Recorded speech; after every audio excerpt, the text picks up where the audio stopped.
You felt it before, and you've never been able to name it. That moment standing at the edge of something vast, an ocean, a canyon, a cathedral ceiling, where your chest opens and your problems shrink to the size of dust. That feeling has a biology, and by the end of this, you'll understand exactly how to use it as a tool. Most people treat awe like a luxury, a vacation bonus, something that happens to you on a trip to the Grand Canyon, then fades by the time you hit the airport parking lot. Meanwhile, researchers have spent the last 2 decades measuring what that experience actually does inside your body. The results are strange enough to change how you plan your week. Daka Keltner, a psychologist at UC Berkeley, ran studies where participants simply watched videos of vast natural landscapes. 5 minutes. That's all it took. Their inflammatory markers dropped. The proteins in their blood associated with chronic stress, autoimmune flare-ups, and cardiovascular strain measurably decreased after watching footage of mountains and forests on a screen. A screen. The real thing hits harder. So what's happening? Your brain has a default mode, a constant internal monologue calculating threats, replaying conversations, projecting worst-case scenarios. You know the voice. It narrates your commute, your shower, your sleepless 3 a.m. negotiations with the ceiling fan. That voice is useful. It kept your ancestors alive on the savannah. But it was designed for a world where danger was physical and immediate. A lion in the grass. A rival at the watering hole. Your brain still runs that software. It just aims it at emails now. A interrupts the broadcast. When you encounter something vast enough. A starfield. A redwood, a piece of music that makes your throat tighten. The default mode quiets. The self-referential chatter dims. Keltner's team tracked this using brain imaging. During awe experiences, activity in the default mode network drops significantly. The mental narrator takes a break, and in that silence, something shifts. Your sense of self gets smaller. That sounds like bad news. It's the opposite. When psychologists measure what they call small self, the feeling of being one tiny piece of something enormous, it correlates with increased generosity, decreased entitlement, greater patience, and a willingness to help strangers. The smaller you feel, the better you treat people.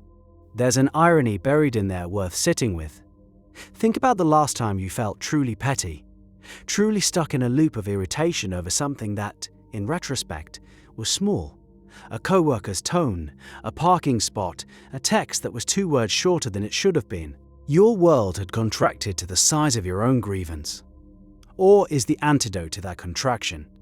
It stretches the frame until the grievance can't fill it anymore. But awe requires a specific ingredient most people miss when they try to manufacture it.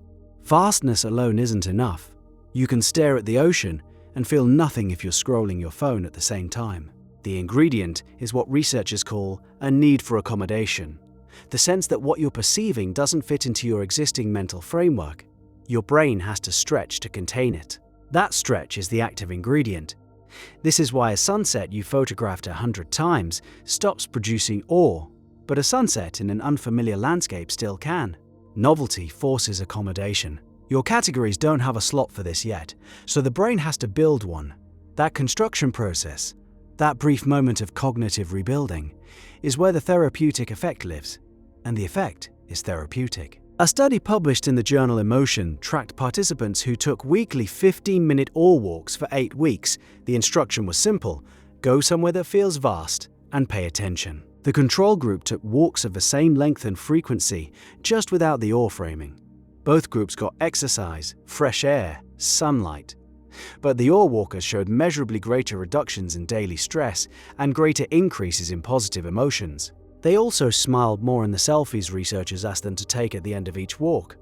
And their smiles shifted over the 8 weeks from self-focused poses to photos where the landscape dominated the frame. Their attention was literally rotating outward. You've experienced a version of this without realizing it.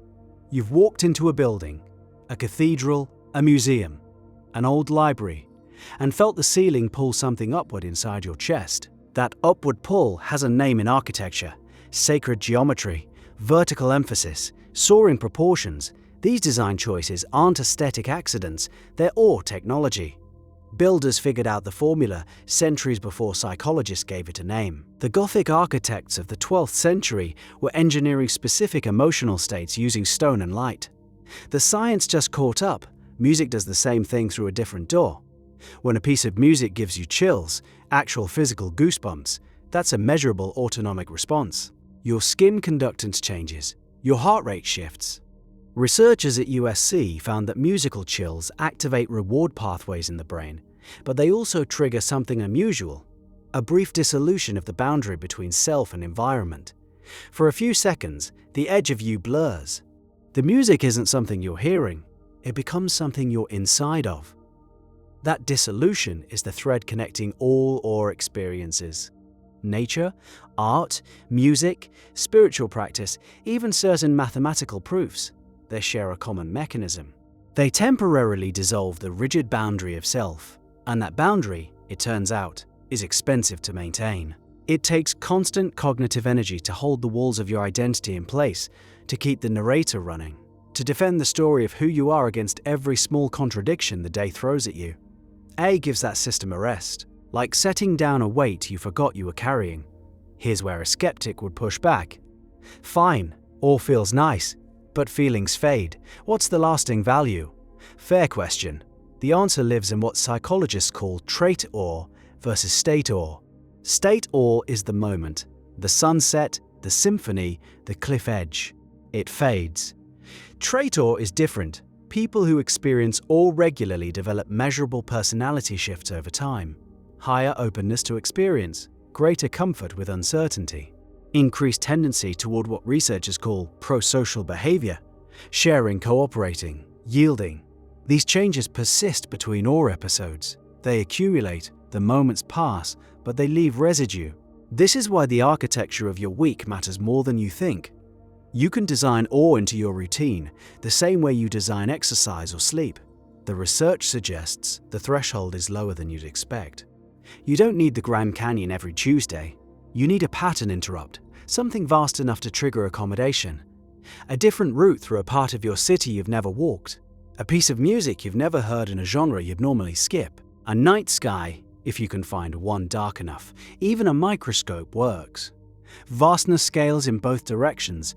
A drop of pond water under magnification contains enough strangeness to trigger the same cognitive stretch as a mountain range. The obstacle is that modern life is specifically engineered to prevent accommodation. Your feeds are personalized, your routes are optimized, your playlists are algorithmic mirrors of what you already like. Every system around you is designed to confirm your existing mental models, to reduce friction, to keep you comfortable inside the framework you've already built. Comfort is the enemy of awe, and you've been marinating in it. This is where the choice gets practical. You can keep running the same loops, same commute, same scroll, same soundtrack, same conversations, and the narrator keeps talking. The self stays rigid, the frame stays small, or you can deliberately seek the things that make your brain stumble.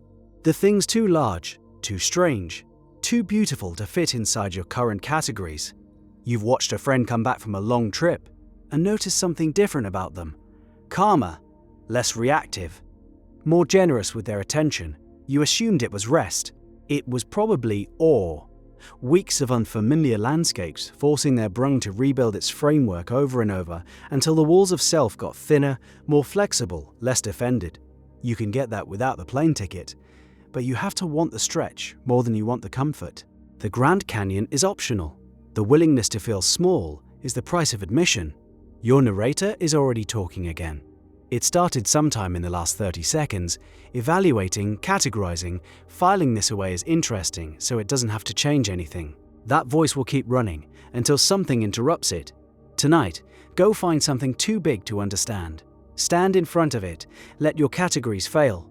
The silence that follows is the most productive thing your brain can do.